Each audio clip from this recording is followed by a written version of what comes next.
Hurricane Alicia pounds Texas coast August 15, 1983. Hurricane Alicia formed south of Louisiana in the Gulf of Mexico on this day in 1983. 3 days later, the Texas Gulf Coast is slammed by the storm, causing 21 deaths, thousands of injuries and billions of dollars in damages. When Alicia hit Galveston, Texas, it was the first hurricane to hit the United States in 3 years.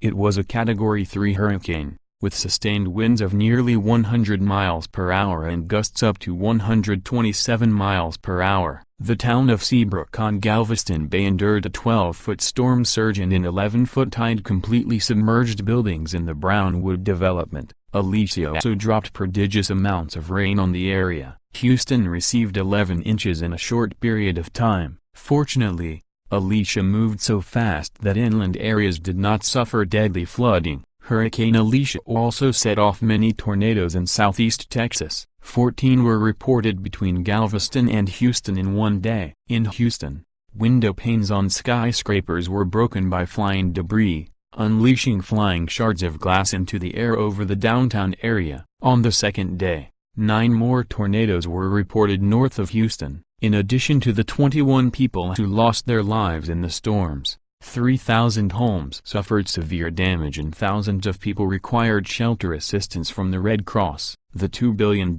in damages recorded was a record for hurricane damage in Texas at the time. The environmental costs were also staggering. Thousands of trees were blown down. Galveston's West Beach lost 150 feet of sand to sudden erosion from the storm. For the most part, though, Galveston's seawall successfully protected the city. Afterwards, the Army Corps of Engineers estimated that without it, much of the city would have been destroyed.